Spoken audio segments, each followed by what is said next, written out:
오늘은 욥기 21장 17절에 34절 본문으로 말씀을 나누겠습니다. 욥의 친구들의 지론은 의인이 복을 받고 악인은 벌을 받는다는 것입니다. 그러니까 이 땅에서 축복도 하나님 앞에 잘하면 바로 나타나고, 또 하나님 앞에서 악을 행하면 이 땅에서 바로 이렇게 심판을 받는다라는 지론이죠. 그런 지론을 펼치는 이유는 욥을 정죄하기 위해서였습니다.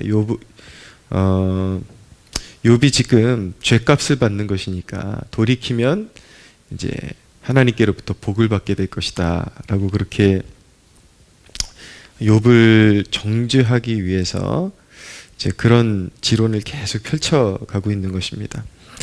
근데 욥이 친구들의 그런 말에 잘 수긍을 할 수가 없었던 이유는 무엇이냐면, 물론 하나님 앞엔 의인은 없지만 모두가 본질상 죄인이지만 친구들의 논리라면 욥 자신이 지금 평안을 누리고 있는 친구들보다 의로우면 의로웠지 결코 어떤 의도적으로 하나님 앞에 죄를 지으면서 살지는 않았기 때문에 단순히 욥이 당하는 것은 그냥 욥이 어떤 특별한 죄를 뒤에서 은밀하게, 사람들 앞에서는 의로운 척했지만 은밀하게 죄를 지으면서 살았기 때문에 받는 보응이 되고, 친구들이 평안한 것은 하나님 앞에 올바르기 때문에, 의롭기 때문에 평안한 것이다라고 그렇게 수긍을, 욥의 입장에서는 수긍을 할 수가 없었던 것입니다.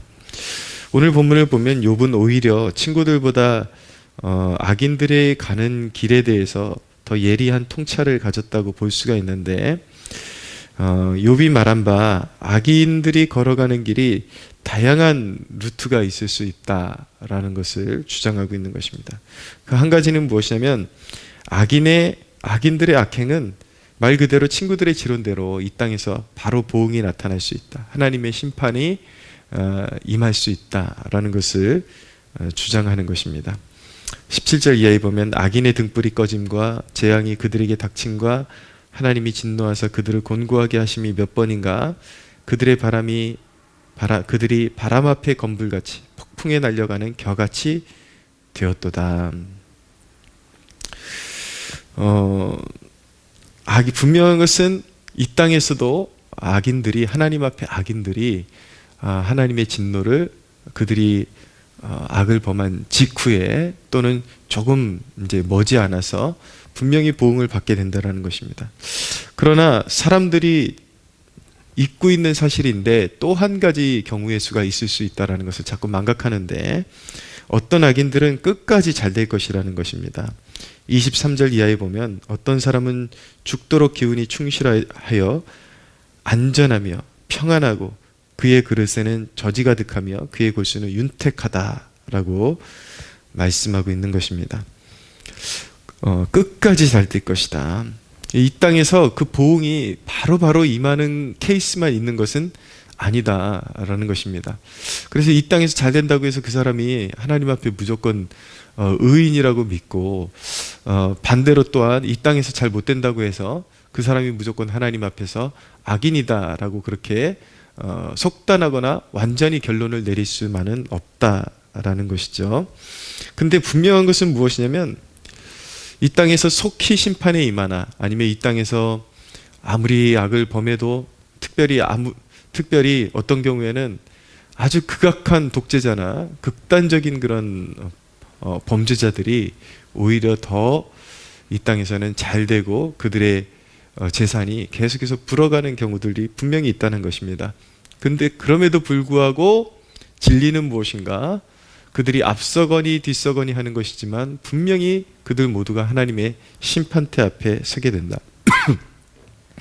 분명한 것은 이 땅에서 아무리 잘 된다 할지라도 죽음이라는 지점에서 무덤에 들어가면 모두가 하나님의 심판대 앞에 서게 된다라는 것을 욥이 지적하고 있는 것입니다.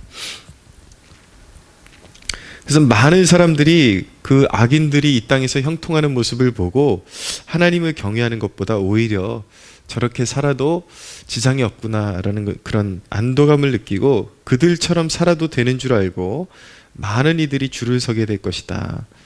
줄을 서고 있다라고 그렇게 욥이 말하고 있는 것입니다. 31절 이하에 보면 누가 능히 그의 면전에서 그의 길을 알려주며 누가 그의 소행을 보응하랴. 그를 무덤으로 메어가고 사람이 그 무덤을 지키리라. 그는 골짜기의 흙덩이를 달게 여기리니, 그러니까 악인들도 반드시 흙으로 돌아가고 하나님의 심판대 앞에 선다라는 표현을 이렇게 한 것입니다. 많은 사람이 그보다 앞서갔으며 모든 사람이 그의 뒤에 줄지었느니라 라고 말씀하고 있는 것이죠. 이 세상에서 보면 참 헷갈립니다. 네. 도대체 어떻게 살아야 되는 것일까? 저 사람은, 잘 사는 사람들 보면 무조건 저 사람들은 뭔가 공로가 있기 때문에, 그래도 뭔가 있기 때문에 잘 살아서, 하나님 앞에 잘 살아서 저렇게 복을 받는 것인가? 그리고 오히려 하나님을 믿는 사람들이 더 가난하게 사는 경우들도 제법 있고, 그러니까, 그리고 고난받고, 하나님 믿는 것이 사실은 무용한 것인가, 헛된 것인가, 그런 이제 막 헷갈리게 되죠. 그냥 눈에 보이는 현상을 가지고 상황을 판단하게 되니까 헷갈리게 되는 것입니다. 그런데 그 모든 혼란을 잠재우고 그 모든 헷갈리는 것들을 바로잡는 그곳이 바로 하나님의 심판대 앞인 것입니다. 세상에서 잘 되는 사람이 무조건 하나님 앞에 잘 살았기 때문이고 고난을 받는 사람은 무조건 잘못했기 때문이라는 친구들의 주장은 하나님 존재 앞에서 힘을 잃게 될 것입니다. 특별히 하나님의 심판대 앞에서 완전히 힘을 잃어버리게 될 것입니다.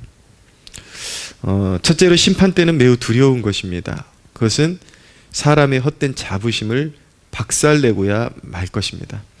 이 땅에서 승승장구하고 높이 올라가고 가산을 많이 이제 쌓고 이렇게 되니까 자신과 자신들의 가정이 필요한 것이 아무것도 없고 자신들은 그 사람들은 이제 하나님을 경외하지 않으니까 조물주 앞에 이제 자신들이 의로운 줄 알고 그렇게 살아가지만 자신들이 속이면서도 속이는 줄 모르고 살아가고 또 하나님 앞에서 죄인이면서 죄인인 줄도 모르고 살아가다가 그 모든 착각이 벗겨지는 곳이 바로 하나님의 심판대 앞이다라는 것입니다.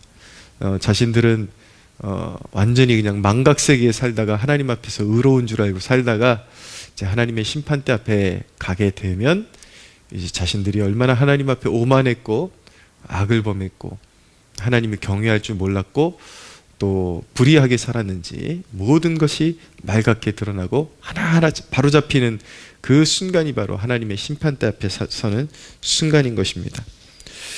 그러나 두 번째로 하나님의 심판대는 믿는 자들의 희망이기도 한 것입니다. 심판대는 생각하면 두렵기만 한 것 같은데 우리 정말 이 땅에서 하나님을 경외하는 하나님의 자녀들, 정말 신실한 믿음을 지킨 자들에게는 오히려 하나님의 심판대는 위로와 희망이 될 것이다 라는 것을 우리가 또한 알고 있어야 하는 것입니다. 세상이 조롱하고 우리의 명예와 재산을 빼앗아가도 여전히 주님께서 우리에게 지우신 십자가를 지고 주님의 뜻을 쫓아 살아간다면 주님이 마침내 그의 심판대 앞에서 우리를 신원해 주시고 억울함을 갚아주시고 그리고 우리가 우리의 의로움을 입증해 주실 것입니다. 우리의 완전한 의로움은 예수 그리스도 그 자체이시죠. 그 예수의 공로 힘입어서 예수님의 그 의를 힘입어서 이 땅 가운데서 세상을 따르지 않고 그리스도의 의, 하나님의 의를 추구하면서 말씀에 순종하고 그렇게 인내하고 그렇게 참으면서 그 살아왔던 그 모든 것들을 통해서 우리의 의로움이 입증되게 될 것입니다. 사람들이 나를 이렇게 오해하는데 꼭 이 길로 걸어가야 하나 그런 이제 유혹을 받기도 하겠지만은 가야 하는 것입니다. 사람들이 우리를 조롱하고 그리고 많은 핀잔을 주고 핍박을 주고 그렇게 업신여긴다 할지라도 이 길은 걸어가야 하는 것입니다. 신앙의 길, 믿음의 길 꿋꿋이 걸어가야 하는 것입니다. 하나님은 우리가 살아가는 매 순간이 우리 믿음의 진실성을 입증하는 순간이 되기를 원하십니다. 그렇기 때문에 불의한 자들이 더 잘되고 또 나는 나름의 그런 진실성을 가지고 하나님 앞에 살아가려고 하는데도 불구하고 자꾸 어떤 고난이 오고 또 핍박이 온다 할지라도 거기에 대해서 회의감을 느끼고 돌아서려고 하면 안 되고 그 모든 것들이 우리의 진실성에 대한 어떤 입증이 되기 때문에 마침내 그리스도의 심판대 앞에서 그 모든 것들이 바로잡힐 것이기 때문에 이 땅에서 순간 유혹을 받고 돌이킨다면 그것은 우리가 악인과 함께하는 것이기 때문에 결코 우리가 좋은 열매도 좋은 상급도 기대할 수가 없게 되는 것입니다. 오히려 하나님의 진노를 악인들과 함께 머리 위에 쌓아두는 그런 악인의 자리로 이제 걸어가는 그런 이제 우를 범하게 되는 것이죠. 한순간도 우리가 선택하고 믿음으로 선택하고 나아가는 길에 대해서 후회함이 있어서는 안 되는 것입니다.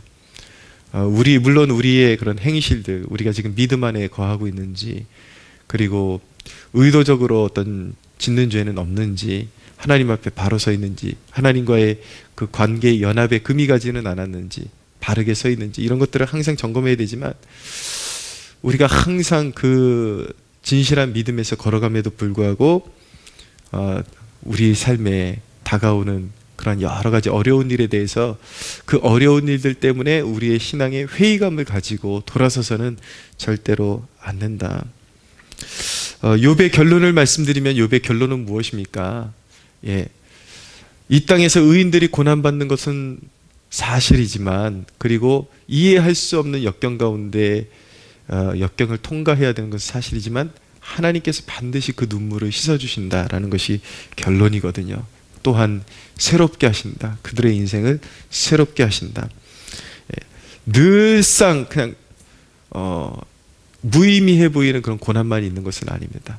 하나님을 믿고 순종하는 자들에게는 항상 하나님의 위로가 있고 격려가 있고 인도하심이 있는 것입니다. 사랑하는 성도 여러분, 그러므로 코앞만 바라보지 말고 항상 최후 승리를 지점으로 바라보고 그 최후 승리를 위해 살아가십시오. 당장의 눈앞에 보이는 그런 부조리해 보이는, 여러분들의 눈에 보이는 부조리해 보이는, 나보다 저렇게 그냥 막 살아도 더 잘 되네, 나는 그렇게 기도 열심히 하고 작전 기도하고 그래도 사실은 뭐가 변하는지 잘 모르겠는데 저 사람들은 허구한 날 방탕하게 살고 오락을 즐기면서 살고 자기 마음대로 살아 더 잘 되네, 그런 유혹을 받지 말라는 것입니다. 끊임없이 기도하고 끊임없이 주 안에 소망을 두고 걸어갈 때에 마침내 최후의 그 모든 악인들이 영원한 심판에 떨어지며 그리고 하나님의 자녀들, 백성들이 우뚝 서게 되는 그날을 보게 될 것입니다. 그 믿음 가지고 최후 승리 위에 달려가는 여러분들 되시길 예수님의 이름으로 축복합니다.